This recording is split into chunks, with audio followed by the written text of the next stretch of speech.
हम आपके दिखाए हुए दिशा पर हम आगे बढ़ना चाहते हैं। आपने जो एक भारत श्रेष्ठ भारत, आत्मनिर्भर भारत का जो नारा दिया है, भारती अवस्थी कंसल्टिंग एक भारत श्रेष्ठ भारत, आत्मनिर्भर भारत को आगे बढ़ाते रहेंगे। सैकड़ों नेता मिल जाएंगे जो आज ब्रांड बिल्डिंग की वजह से काफ़ी ऊपर हैं, और ऐसे काफ़ी नेता मिल जाएंगे जो एक समय में काफ़ी ऊपर चढ़ चुके थे, लेकिन आज वो आसमान से जमीन पर गिर चुके हैं।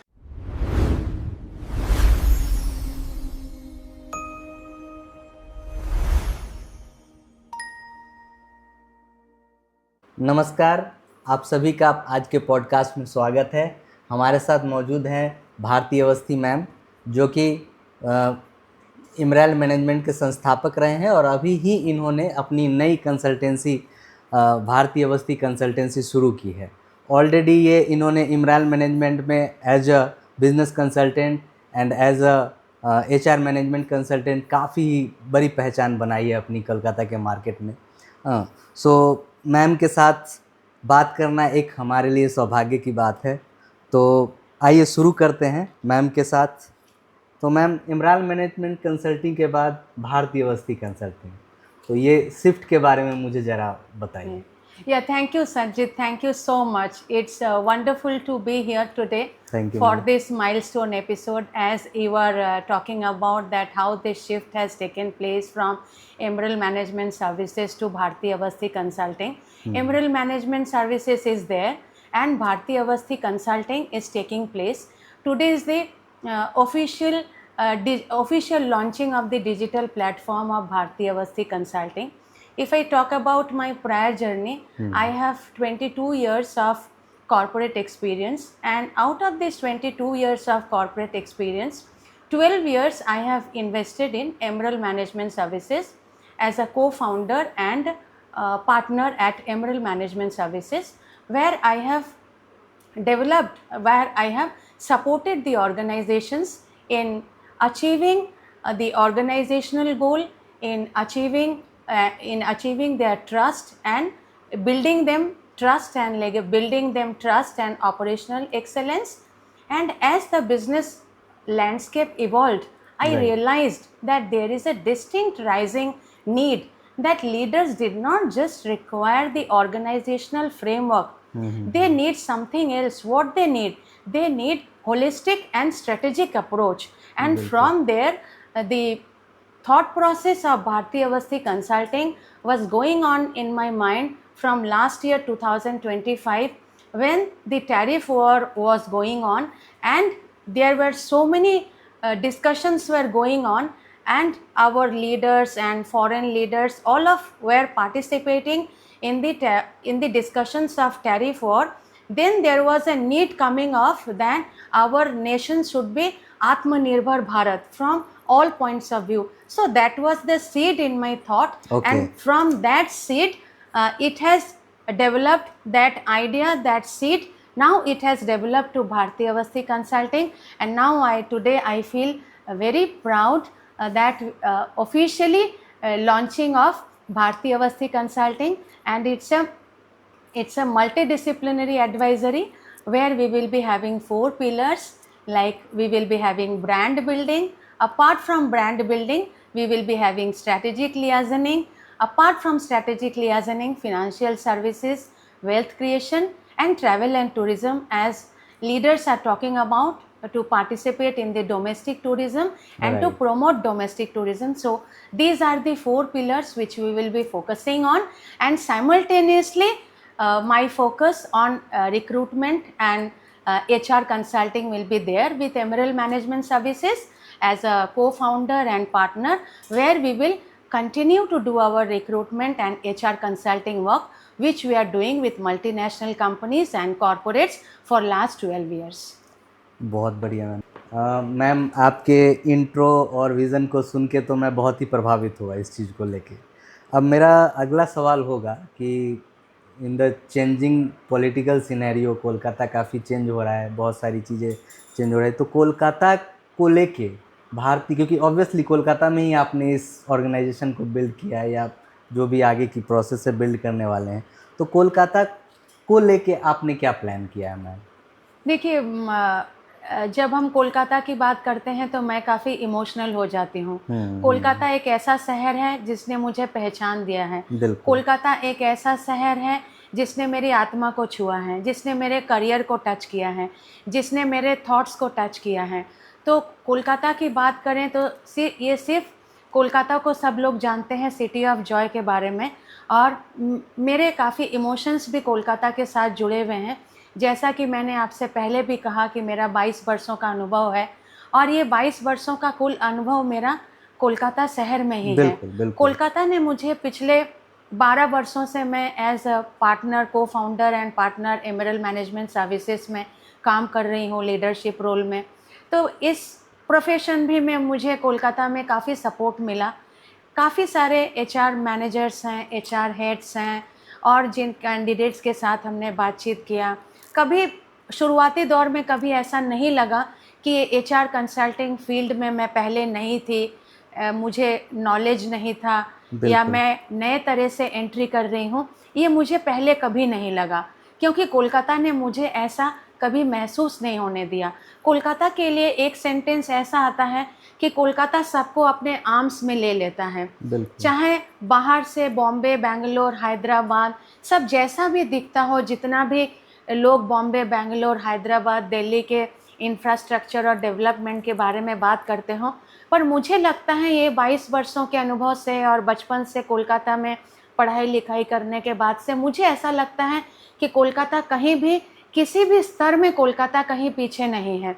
बिल्कुल। कोलकाता इंटेलेक्चुअल और कल्चरल सेंटर रह चुका है कोलकाता भारत का, और आगे आने वाले दिनों में भी कोलकाता गाइडिंग लैंप होगा भारत के लिए। इंटेलेक्चुअल और कल्चरल प्लेटफॉर्म में कोलकाता भारत को लीड करेगा।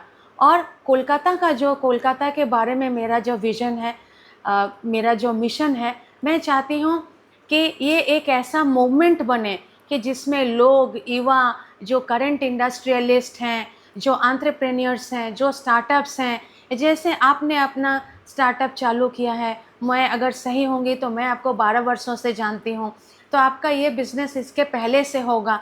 तो आपके जैसे युवा और हमारे जैसे लोग अगर सब एक साथ मिल जाएं, कोलकाता शहर को हम उन्हीं बुलंदियों पे पहुंचा सकते हैं जिन बुलंदियों के बारे में हमने सोच के रखा है कि कोलकाता एक बिज़नेस पावर हब बने, कोलकाता एक बिज़नेस हाउस बने, कोलकाता एक ऐसा शहर बने जिसके बारे में लोग बात करें कि यहाँ पर इमेंस इकोनॉमिक अपॉर्चुनिटीज़ हैं। बेंगलोर, हैदराबाद, दिल्ली और देश के बाकी हिस्सों से लोग आएँ, और ये सिर्फ इंटेलेक्चुअल और कल्चरल प्लेटफॉर्म में तो लीड करे ही देश को, साथ साथ में बिज़नेस के प्लेटफॉर्म में, बिज़नेस हब के प्लेटफॉर्म में आने वाले दिनों में यहाँ पर डेटा सेंटर बने, सेमीकंडक्टर हब्स बने, आईटी हब्स बने, और बहुत कुछ है, और काफ़ी स्टार्टअप्स यहाँ पर आगे आए। जब मैं कोलकाता की बात करती हूँ तो मैं उन लोगों के प्रति अपना आभार ज़रूर व्यक्त करना चाहती हूँ जिन्होंने मुझे, जब मैं लीडरशिप रोल में थी इंश्योरेंस में, तब उन्होंने मुझे हेल्प किया, सपोर्ट किया, गाइड किया, और एचआर कंसल्टिंग फील्ड में जिन लोगों ने मुझे हेल्प किया, उनके बारे में उनको भी मैं अपना आभार व्यक्त करना चाहती हूँ। हो सकता है कि आज की इस पॉडकास्ट में सबका नाम मैं ना ले पाऊँ, जिनका नाम मैं ले रही हूँ उन सब के प्रति मेरा आभार है, और जिनका नाम बिल्कुल, मिस हो बिल्कुल। जाए उनके प्रति भी मेरा आभार है। तो उन लोगों की बात करते हैं तो उन लोगों में नाम आता है मिस्टर मौलय घोष, जो रिलायंस लाइफ इंश्योरेंस कंपनी के सीईओ रह चुके हैं, कोलकाता निवासी हैं। देवाशीष पंडा, जिनके साथ मैंने काफ़ी वर्षों तक काम किया, मैक्स लाइफ में रीजनल हेड थे और मैं उनके टीम में ब्रांच हेड थी। शुभायन रॉय, जो एचआर फील्ड में जिन्होंने मुझे काफ़ी सपोर्ट किया, एमरल्ड मैनेजमेंट सर्विसेज में काफ़ी मौका दिया, अपॉर्चुनिटीज़ दिया, ऐसा नहीं सोचा कि ये नए कंसल्टेंट हैं। अगर एचआर फील्ड की बात करते हैं तो मैं शैन बंदोपाध्याय का नाम ज़रूर लेना चाहूँगी। जब हमारा कंसल्टिंग, एचआर कंसल्टिंग चालू हुआ था, तब शैन बंदोपाध्याय के पास मैं गई थी, और उन्होंने मेरा प्रीवियस, हमारा ये एक्सपीरियंस ना होते हुए भी हमारे पोटेंशियल को पहचाना था और हमें एक मौका दिया था। तो इसलिए कोलकाता के बारे में आभार बार बार इसलिए आता है कि कोलकाता में जो लोग हैं वो एक दूसरे को मौका देना पसंद करते हैं। तो बिल्कुल। मुझे काफ़ी मौका मिला है कोलकाता से। श्याम बंदोपाध्याय के बाद इंश्योरेंस फील्ड की बात कर रहे हैं, अगर फिर से इंश्योरेंस फील्ड में अगर पिछले मतलब 12 साल के पीछे अगर जाते हैं, इंश्योरेंस फील्ड में जाते हैं, तो वहाँ पर और काफ़ी लोग आते हैं। मिस्टर मुरली झलान, मिस्टर सुदीप मित्रा, मिस्टर विकास जैन, ये सभी आज के दौर में इंश्योरेंस में काफ़ी कोई सीईओ के पद पर हैं, कोई मैनेजिंग डायरेक्टर के पद पर है, कोई नेशनल हेड पद पर है। सुदीप मित्रा जी के बारे में वो अभी कहाँ पर हैं, काफ़ी समय से मेरा परिचय नहीं है, पर उनको मैं आभार व्यक्त ज़रूर करना चाहती हूँ, क्योंकि उनसे मैंने काफ़ी कुछ सीखा है इंश्योरेंस में। जब मैक्स लाइफ में काफ़ी कुछ सीखा है, और अपने उन सभी कलीग्स का मैं आभार व्यक्त करना चाहती हूँ जिनके साथ मैंने एक लंबे समय तक काम किया। और एचआर फील्ड में उन सभी एचआर हेड्स और उन सभी मैनेजर्स का मैं आभार व्यक्त करना चाहती हूँ, और उन सभी मल्टीनेशनल कंपनीज़ का आभार व्यक्त करना चाहती हूँ जिनके साथ हम काम कर रहे हैं। बिल्कुल। और इसके साथ साथ उन कैंडिडेट्स का मैं आभार व्यक्त करना चाहती हूँ जो कैंडिडेट्स ने हम पर भरोसा दिखाया और हमारे साथ जुड़े रहें, उनको हमने प्लेसमेंट दिलवाया। पर इन सब के बावजूद ये एक इमोशनल कनेक्ट है जो सबके साथ हैं और कोलकाता के साथ हैं। तो कोलकाता को प्रणाम, कोलकाता को नमस्कार, आमार कोलकाता, तुम्हार कोलकाता, आमादेर सकलेर कोलकाता। और यहाँ पर मुझे गुरुदेव रविंद्रनाथ टैगोर की 2 लाइन मुझे याद आती है जब हम इस बिज़नेस हब और इस अलाइनमेंट के बारे में जब हम बात करते हैं। हाँ, तो ऑडियंस भी सुनना चाहेंगे। मुझे गुरुदेव रविंद्रनाथ टैगोर की 4 लाइनें मुझे याद आती हैं, जो उन्होंने जो 1901 के नैवेद्य में था, जिसको बाद में गीतांजलि में इमोर्टलाइज किया गया। चित्त जेथा भय शून्य उच्च जेथा शेर, ज्ञान जेथा मुक्त जेथा गृहेर प्राचीर, जेथा निर्बारित स्रोते देशे देशे दिशे दिशे কর্মধারা ধায় অজস্র সহস্র বেদ चरितार्थताएं। गुरुदेव रविंद्रनाथ टैगोर ने जो सपना देखा कोलकाता के लिए, उनके सपनों के साथ जो हमारा कोलकाता का सपना जुड़ा हुआ है, तो उसी के कॉन्टेक्स्ट में हम ये कहना चाहेंगे कि कोलकाता शहर के जो इंडिविजुअल बिजनेसेस हैं, इंडिविजुअल्स हैं, स्पेशलाइज्ड प्रोफेशनल्स हैं, एंटरप्रेन्योर्स हैं, स्टार्टअप्स हैं, और जितने भी बिज़नेस के लोग हैं या स्पोर्ट्स लीडर्स, स्पोर्ट्स फील्ड में हैं, पॉलिटिकल लीडर्स हैं, उन सभी को हम वर्ल्ड क्लास ब्रांडिंग जो है प्रदान करना चाहते हैं, उनको प्रोवाइड करना चाहते हैं। भारतीय अवस्थी कंसल्टिंग में उन सब का स्वागत है। और जब कोलकाता की बात करें, कोलकाता के एग्जिस्टिंग बिजनेस हाउसेस की बात ना करें जिनका कोलकाता में बहुत बड़ा योगदान रहा है, तो ये भी सही नहीं होगा। कोलकाता की अगर हम बात करते हैं बिजनेस हाउसेस की, तो आईटीसी और कोल इंडिया जो है निफ्टी 50 कंपनीज में आते हैं। बिल्कुल। आईटीसी काफ़ी पुरानी कंपनी है, कोल इंडिया भी पीएसयू कंपनी है, ये दोनों काफ़ी बड़ी कंपनियां हैं। और आईटीसी और कोल इंडिया के अलावा भी काफ़ी सारे ऐसे ब्रांड हैं, बहुत सारी बड़ी कंपनियां हैं जिनको मैं आभार व्यक्त करना चाहती हूँ, और उनसे एक आवेदन भी करना चाहूँगी कि उनके एग्जिस्टिंग बिजनेस के साथ साथ वो लोग और भी कोलकाता में और भी अपने दूसरी शाखाएं खोलें और भी बिजनेस बढ़ाएं। जैसे सीएससी कंपनी के बारे में अगर बात करते हैं तो मिस्टर संजीव गोयनका का नाम आता है। इमामी कंपनी कोलकाता की कंपनी है, इमामी है, बोरोलिन काफ़ी पुरानी कंपनी है। तो ये सब जो कंपनीज़ हैं, ये सब कंपनीज़ का काफ़ी योगदान रहा है। और मेरा इन सब से अनुरोध और विनम्र निवेदन रहेगा इस चैनल के माध्यम से, सभी के माध्यम से, कि ये सारे बिजनेस लीडर्स और इंडस्ट्रियलिस्ट ऑलरेडी कोलकाता में एस्टैब्लिश्ड हैं। कोलकाता में जो बिज़नेस एनवायरनमेंट, मुझे लगता है कि गवर्नमेंट चेंज होने से बिज़नेस एनवायरनमेंट ज़रूर चेंज होगा। गवर्नमेंट भी चाहती है यहाँ पर बिज़नेस आगे बढ़े। तो मुझे ऐसा लगता है कि अभी उन सबको एक्सपेंशन के बारे में सोचना चाहिए और हम सबको मिलकर कोलकाता को आगे बढ़ाना चाहिए। ये मेरा कोलकाता के बारे में मैं ये सोचती हूँ। और लोग इससे मिलते चलें, लोग मिलते चले गए, कारमा बनता चला गया। ऐसा हो कि ये एक आंदोलन बन जाए, राइजिंग कोलकाता, शाइनिंग इंडिया, और कोलकाता से ही एक भारत श्रेष्ठ भारत, आत्मनिर्भर भारत का रास्ता बनता दिखाई पड़े। बिल्कुल मैम, बिल्कुल मैम।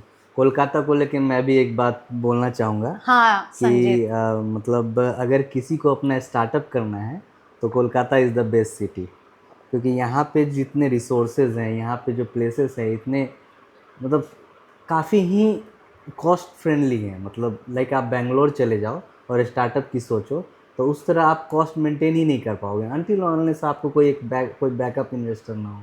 लेकिन अगर आप एक मतलब एकदम ग्राउंड लेवल के स्टार्टअप वाले हो तो Calcutta is the best city. हाँ, और human capital is the biggest strength. Exactly, हाँ, we exactly, have the intellect, we have the talent, everything. we have the talent, we have the intellect, we have the lowest transportation cost in this city. and let's drive the commercial narrative for Kolkata. Exactly. Let's drive the commercial narrative for Kolkata.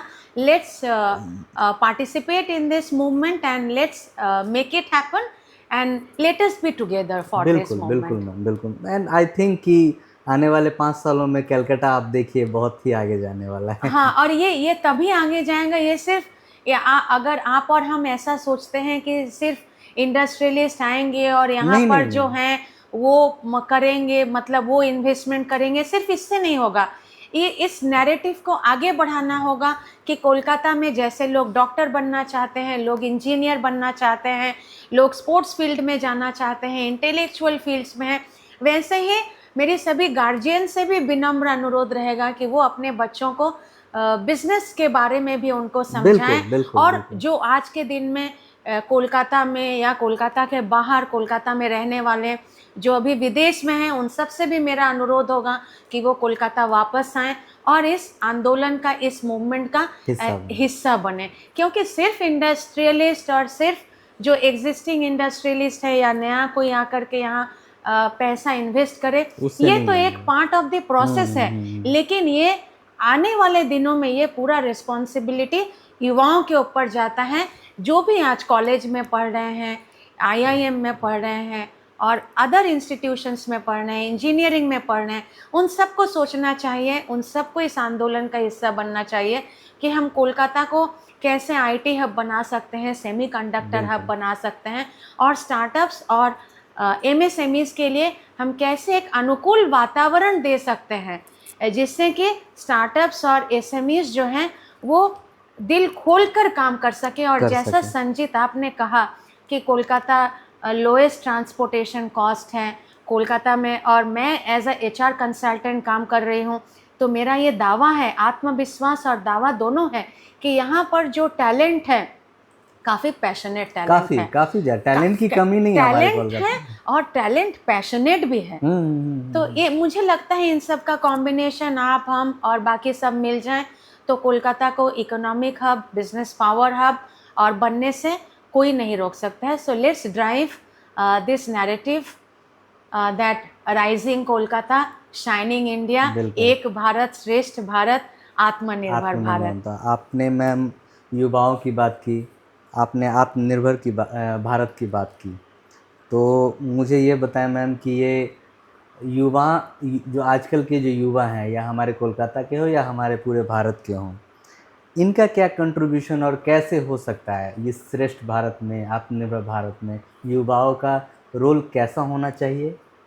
उन मतलब एक होता है ना कि लोगों को पता नहीं है कि मुझे क्या कंट्रीब्यूट करना है, कैसे करना है, तो वो आप थोड़ा सा गाइड करें। देखिए, आपने बहुत अच्छा सवाल पूछा है संजीत।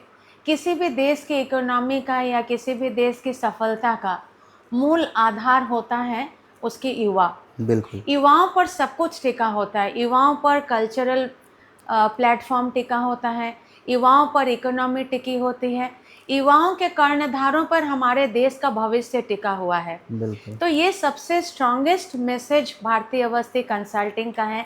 जैसा कि मैं जब कोलकाता के बारे में बात कर रही थी, तब भी मैंने यही कहा था, देश के युवाओं और कोलकाता के युवाओं के लिए मेरा संदेश यही रहेगा कि जैसे आप इंटेलेक्चुअली सुपीरियर हैं, जैसे हम कल्चरल कैपिटल हैं, जैसे भारत पूरे विश्व को दिशा दिखाने के लिए तैयार है, भारत विश्व गुरु बनने के पथ पे तैयार है, तो उसके लिए हमारे युवाओं को जो है, युवाओं को वो आत्मनिर्भर देश को आत्मनिर्भर बनाने के लिए युवाओं को दायित्व लेना पड़ेगा।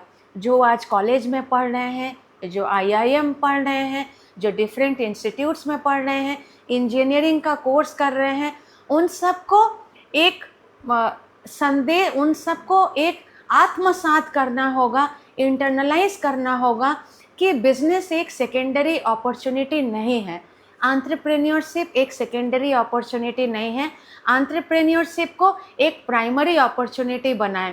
जैसे मैं विगत 12 वर्षों से HR कंसल्टिंग का काम कर रही हूँ।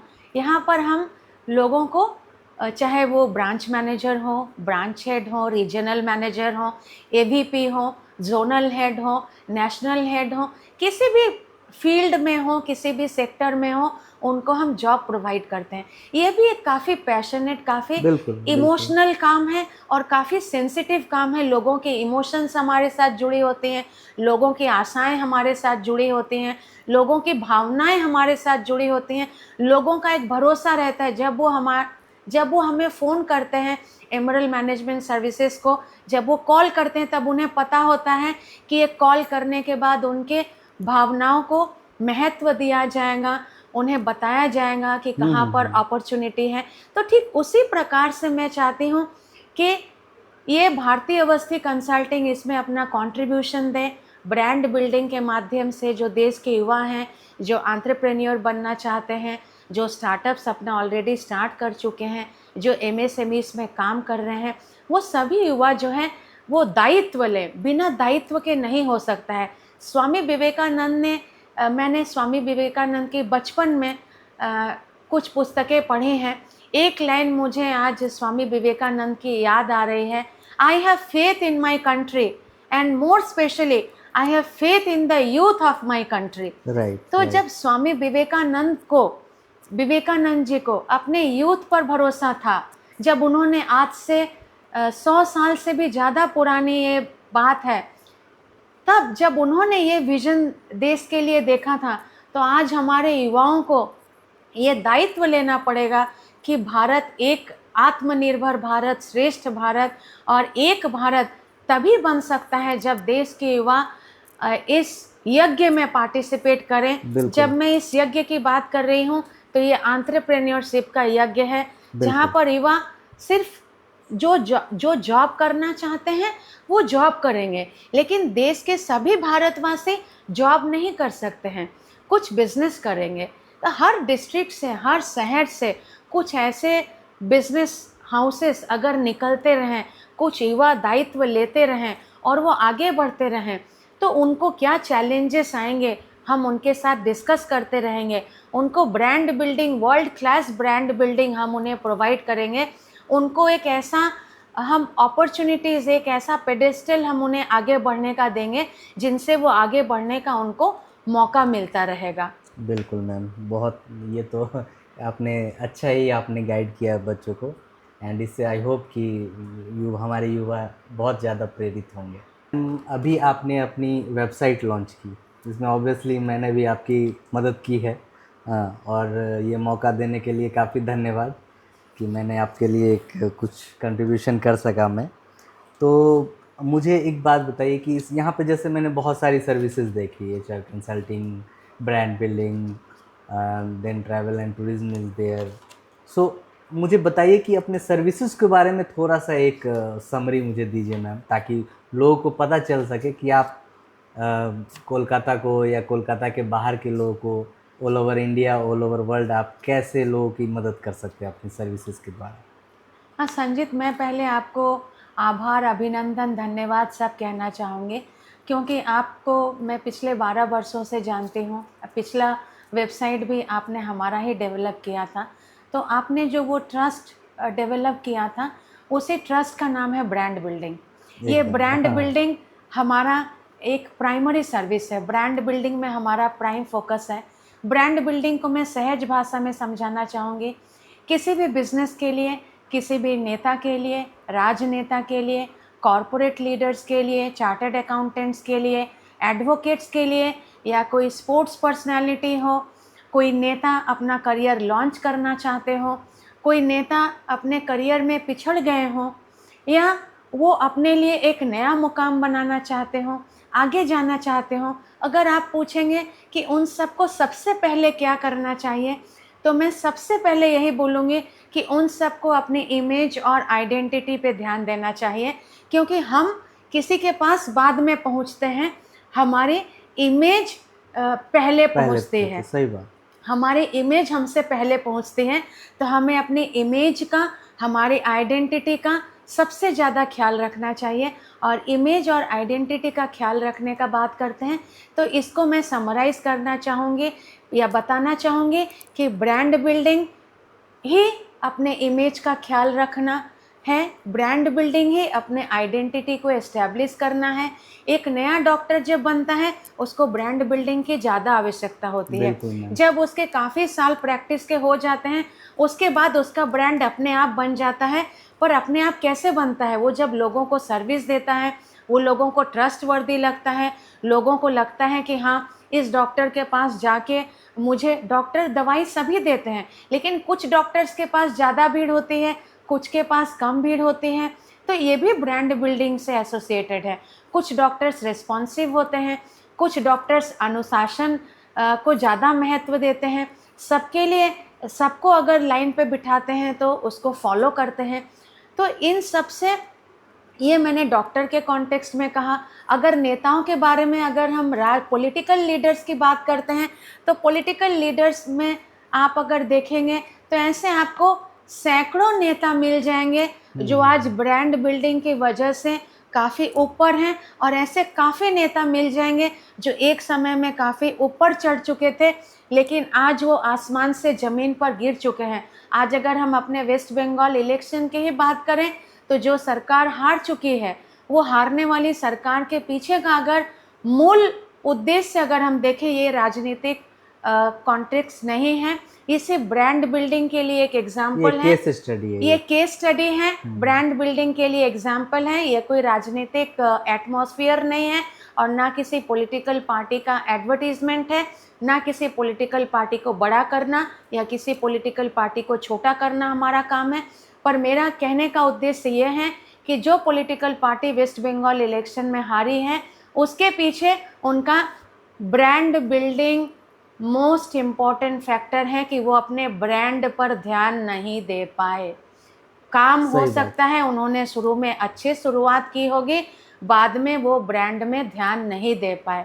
लेकिन और जो पार्टी जीती, वो जीती क्योंकि उन्होंने अपना ब्रांड बनाया।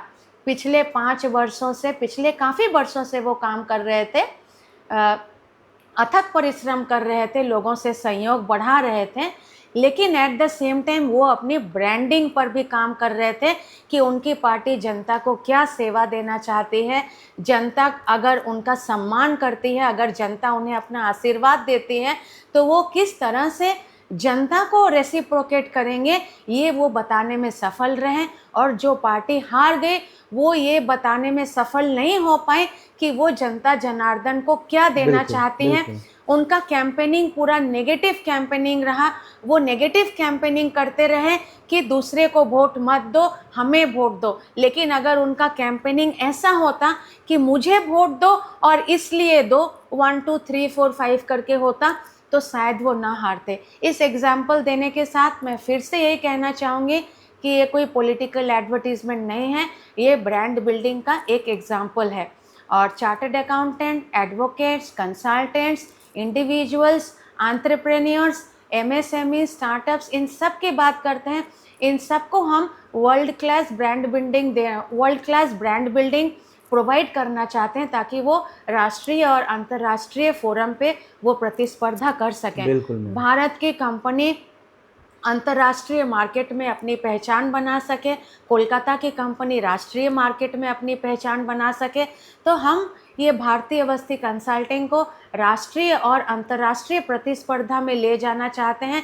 और भारतीय अवस्थी कंसल्टिंग के माध्यम से हम ये संदेश देना चाहते हैं कि हम उन सब के साथ हैं जो अपने ब्रांड के बारे में सोचते हैं, जो अपने इमेज के बारे में सोचते हैं, जो भी प्रोग्रेसिव माइंडेड लीडर्स हैं, जो अपने बिजनेस को आगे बढ़ाना चाहते हैं, जो आगे बढ़ना चाहते हैं, जो दूसरे लोगों को रोजगार देना चाहते हैं, उन सब के ब्रांड बिल्डिंग के लिए भारतीय अवस्थी कंसल्टिंग सदा तत्पर रहेंगी।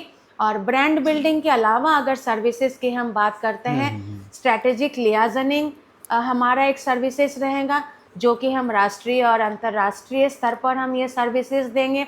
स्ट्रैटेजिक लियाजनिंग में हम एक्सपोर्ट इंपोर्ट हो गया, चाहे कोई जुडिशियल मैटर हो, चाहे प्रोजेक्ट रिलेटेड मैटर हो, इन सब में हमारी कंपनी भारतीय अवस्थी कंसल्टिंग स्ट्रैटेजिक लियाजनिंग में सभी का मतलब सभी ऑर्गेनाइजेशंस को सपोर्ट करेंगी। और अगर हम बात करते हैं रिस्क एडवाइज़री और फिनेंशियल प्लानिंग और वेल्थ क्रिएशन के, तो इसमें ये काम मैं पहले ये मेरे दिल के काफ़ी करीब है, क्योंकि अब मैंने अपने करियर के शुरुआती दिनों में मैंने 10 वर्षों तक मैंने इंश्योरेंस में काम किया है। इंश्योरेंस में हर स्पर्धा में मैंने काम किया है।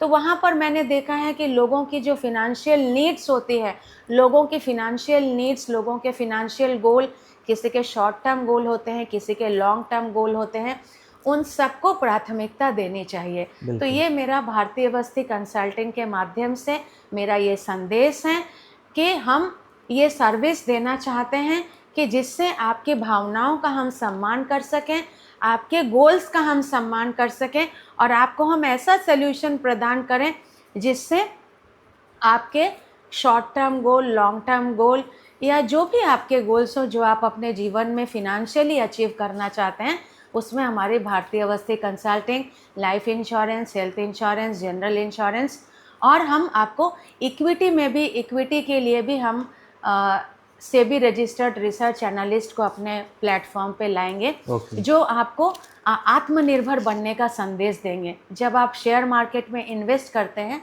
तब आपके पास अगर खुद का नॉलेज हो, तब वो इन्वेस्टमेंट से आप जो पैसा कमा सकते हैं, और अगर नॉलेज आपके पास ना हो तो वही इन्वेस्टमेंट जो है आपके लिए माइनस कैपिटल भी बन सकता है। तो इसलिए ये आत्मनिर्भर भारत और श्रेष्ठ भारत और एक भारत के लिए युवाओं को ये ज़रूरी है कि जो भी शेयर मार्केट में इन्वेस्टमेंट कर रहे हैं, उन सब के लिए मेरा संदेश यह है कि वो सब नॉलेज के साथ इन्वेस्टमेंट करें, नॉलेज को गैदर करें, क्या फंडामेंटल्स हैं कंपनी के, उसके बाद ही इन्वेस्टमेंट करें। और इस कॉन्टेक्स्ट में मैं एक बात बताना चाहूँगी कि हमारे भारतीय अवस्थी कंसल्टिंग के इस प्लेटफॉर्म में आपके सहयोग से मैं कुछ सेबी रजिस्टर्ड एनालिस्ट को मैं इस प्लेटफॉर्म पे लाऊंगी, लाना चाहूँगी, जो हमारे युवकों को, मतलब युवकों को और लोगों को, राष्ट्र के लोगों को इन्वेस्टमेंट के बारे में आत्मनिर्भर बनने का ना सिर्फ संदेश देंगे, कैसे आत्मनिर्भर बना जाता है इन्वेस्टमेंट के बारे में वो हम भी बताएंगे, और हमारे फिनेंशियल एक्सपर्ट्स और एनालिस्ट भी बताएंगे।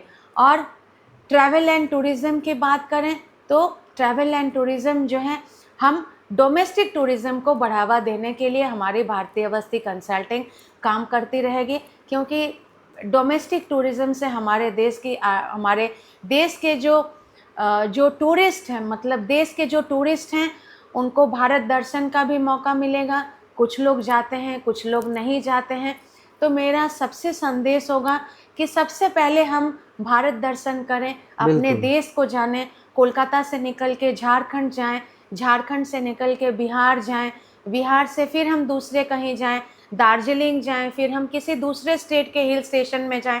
और सबसे पहले हम अपने देश के लोगों से, मेरा ये संदेश रहेगा कि Thailand, Switzerland, Sweden, France, Japan, Tokyo, China, USA, ये सब देशों में जाएं, ज़रूर जाएं, क्योंकि देश विदेश यात्रा करने से, भ्रमण करने से इंसान का व्यक्तित्व निखरता है, इंसान को उस देश की सभ्यता संस्कृति के बारे में पता चलता है, एकदम सब पता चलता है।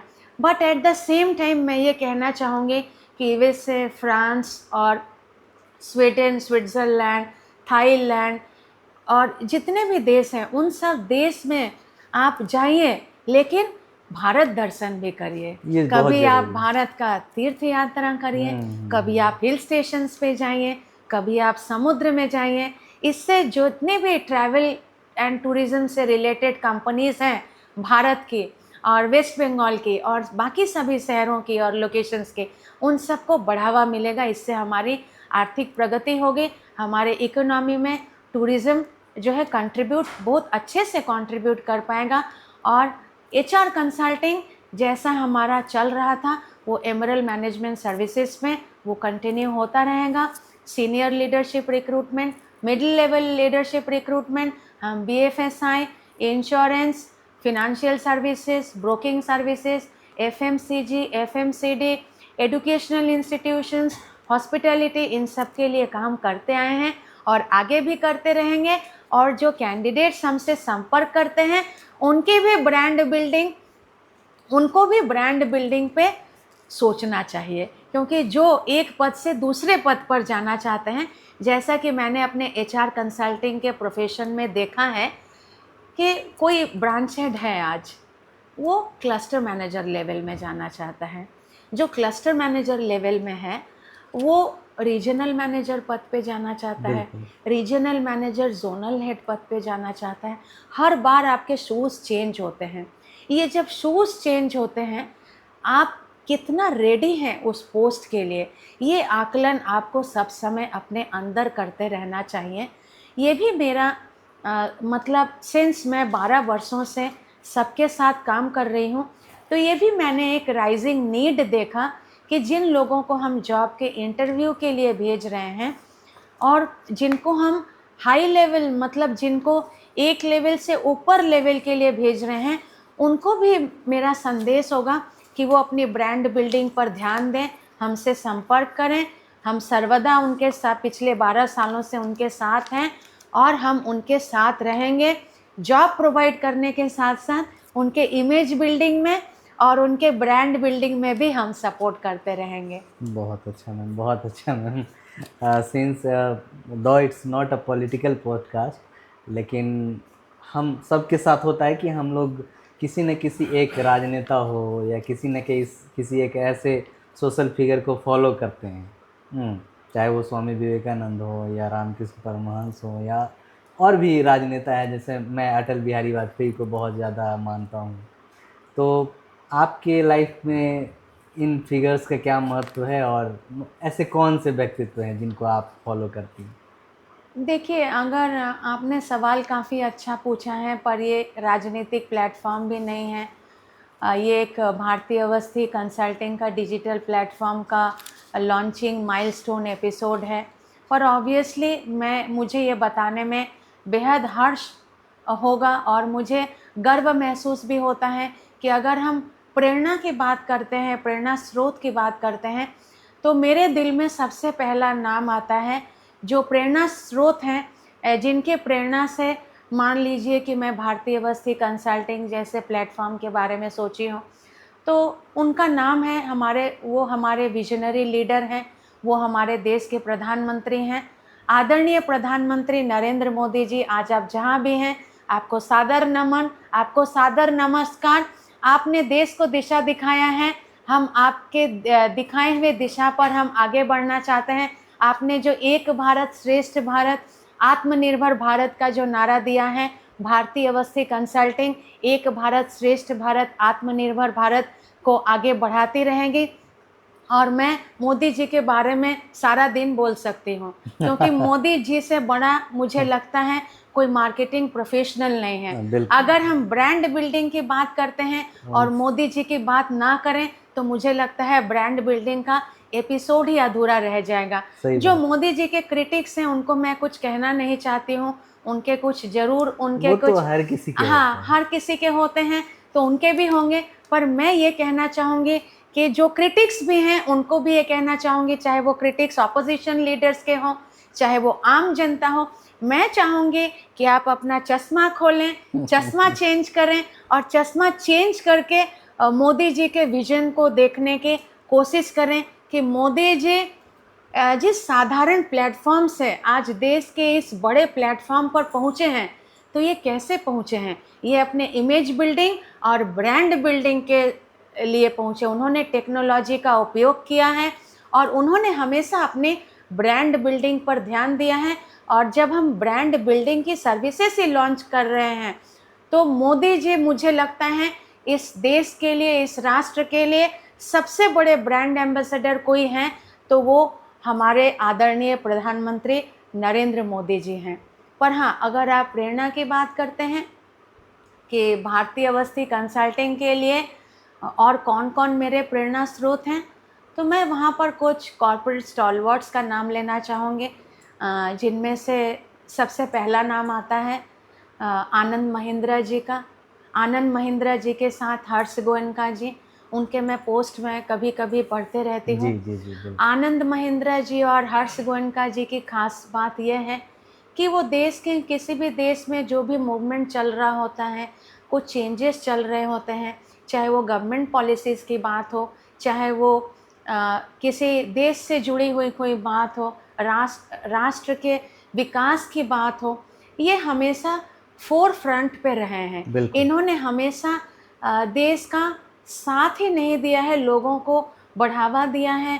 आत्मनिर्भर होने के लिए इन्होंने लोगों को बढ़ावा दिया है, इनोवेशन पे बढ़ावा दिया है।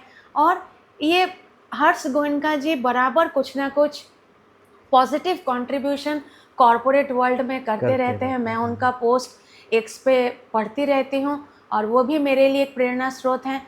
मुझे जहाँ तक लगता है, पहले उनकी काफ़ी सारी कंपनीज़ कोलकाता में थी, तो अभी उनकी एक कंपनी का नाम मुझे याद आ रहा है जो मैं शेयर मार्केट में देखती हूँ, जिसके शेयर्स भी मेरे पास हैं, केईसी इंटरनेशनल। तो मुझे लगता है केईसी इंटरनेशनल्स बॉम्बे में वो शिफ्ट कर चुके हैं। अगर वो कोलकाता के प्रति उनका भी असीम प्यार मुझे कुछ पोस्ट में दिखा है, तो अगर वो भी कोलकाता में आकर अपना नया कोई एक्सपेंशन करें, अपनी कोई यूनिट का एक्सपेंशन करें, आनंद महिंद्रा जी भी कोई यूनिट का एक्सपेंशन करें, तो मुझे बेहद हर्ष होगा और वो देश को गौरवान्वित करते रहें, देश को प्रेरित करते रहें। पर इस प्रेरणा स्रोत में मैं उदय कोटक जी का नाम लेना चाहूँगी। जब टैरिफ वॉर की बात हो रही थी पिछले साल 2025 में, तब मैंने एक टीवी पर रिपब्लिक चैनल में अर्नब गोस्वामी के साथ उदय कोटक जी, जो एक वेटरन बैंकर हैं, उनका मैंने एक इंटरव्यू देखा था। उस इंटरव्यू में उन्होंने सबका आह्वान किया था, देश के युवाओं का आह्वान किया था। उन्होंने कहा था कि हमें क्वांटम लीप लेना है, हमें आगे बढ़ना है। अगर देश को आत्मनिर्भर बनना है तो हमारे देश के युवाओं को आगे आना होगा।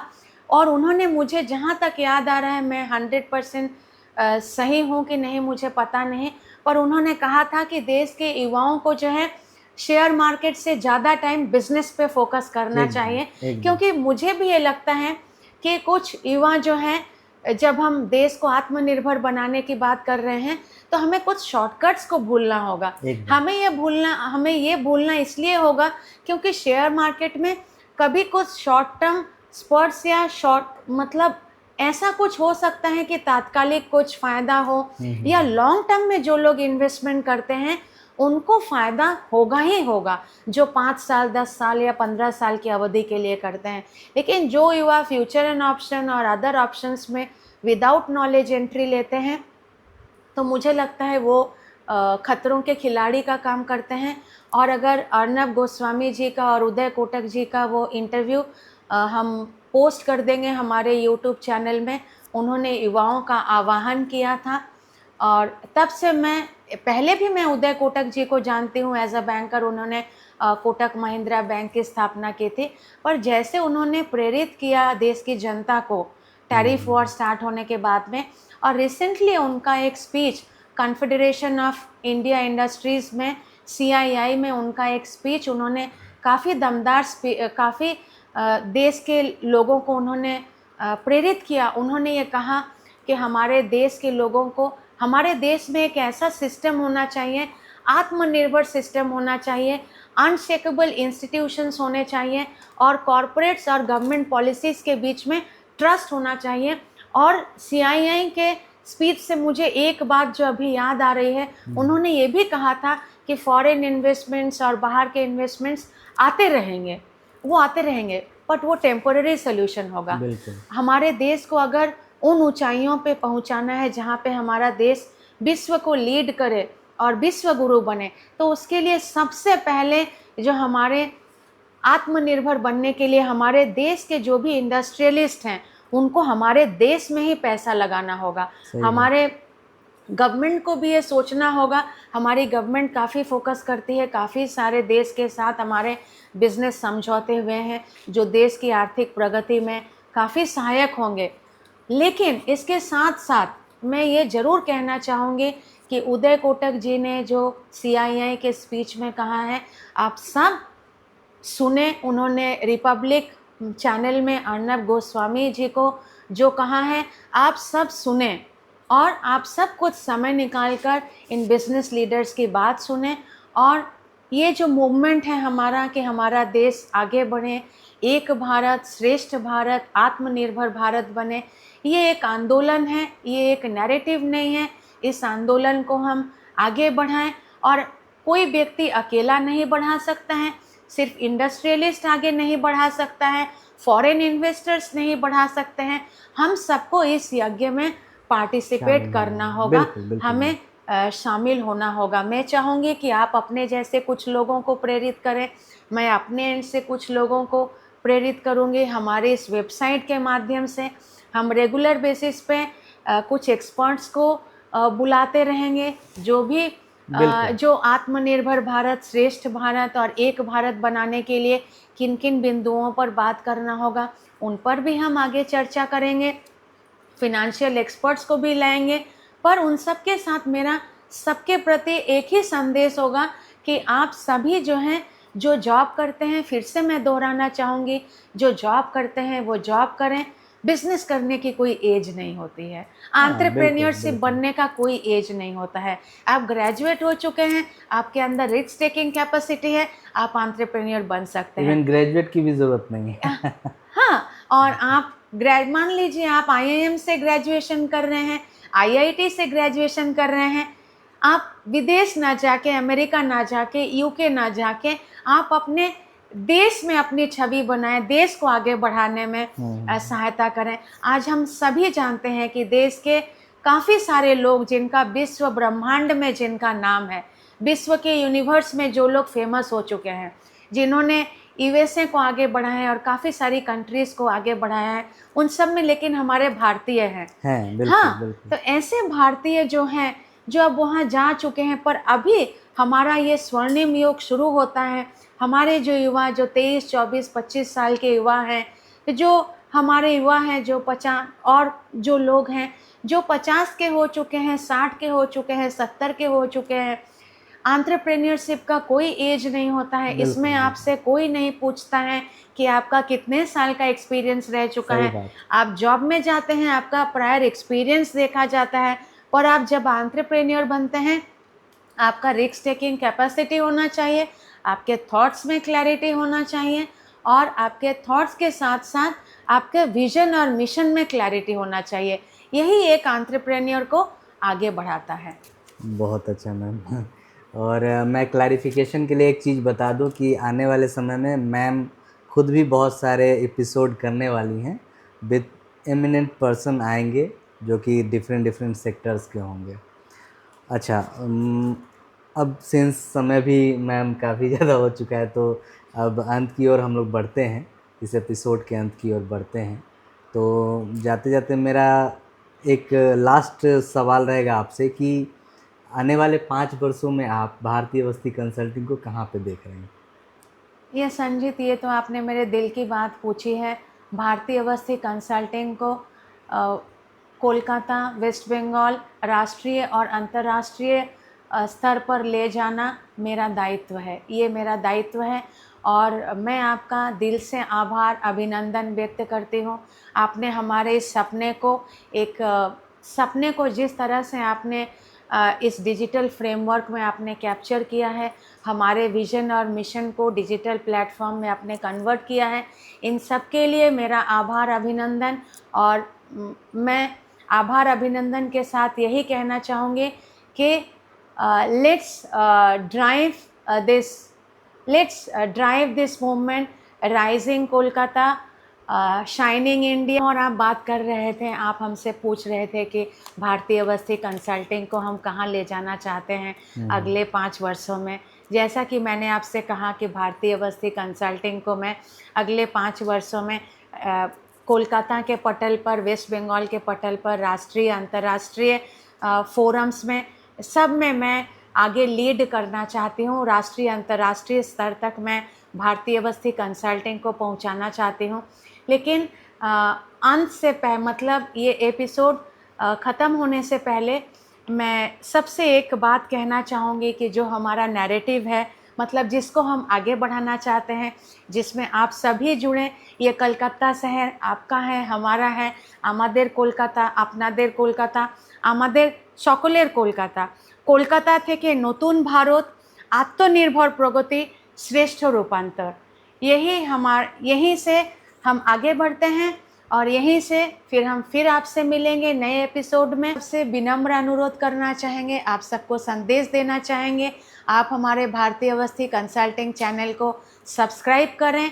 आप अपने रिलेटिव्स, अपने एक्वेंटेंस, अपने फ्रेंड्स, अपने परिवारजन, साथीजन, फेलो लीडर्स और जो लोग एंटरप्रेन्योरशिप की दुनिया में आगे बढ़ना चाहते हैं, जो प्रोग्रेसिव लीडर्स बनना चाहते हैं, जो ब्रांड बिल्डिंग में इंटरेस्टेड हैं, उन सब तक हमारे इन संवादों को पहुंचाएं, हमारे मिशन विजन को पहुंचाएं और आप हम सब मिलकर अपने इस कोलकाता को एक महान Kolkata, economic city, economic immense opportunity वाला शहर बनाएं।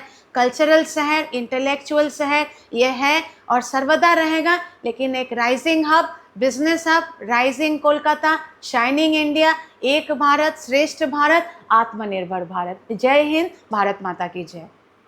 तो ऑडियंस, आपने देखा भारती मैम का विजन एंड मिशन, वो भी आपने समझा। मैं बहुत बहुत शुभकामनाएं देता हूं मैम को for the Bharti Awasthi consulting. Ma'am, आप काफ़ी ज़्यादा ऊंचाइयों पे पहुंचे। संजीत, आप भी पहुंचे, आपका भी कंपनी काफ़ी आगे बढ़े और इस ब्रांड बिल्डिंग में आप और हम मिलकर काम करते रहेंगे, क्योंकि ब्रांड बिल्डिंग के फोरम में मुझे आपका सहयोग चाहिए ही होगा। ये मैंने आपसे पहले भी जब इस विजन को हम वेबसाइट में कन्वर्ट कर रहे थे, तब ये हमारी आपकी बात हो चुकी है, इसमें आप पीछे नहीं हट सकते। जरूर जरूर जरूर। एंड आने वाले दिनों में मैम भी बहुत सारे एपिसोड लेकर आएंगी आपके लिए, तो tune in to this channel Bharti Awasthi consulting. Okay, thank you very much. Thank you so much Sanjeet. नमस्कार, आभार, अभिनंदन। Thank you.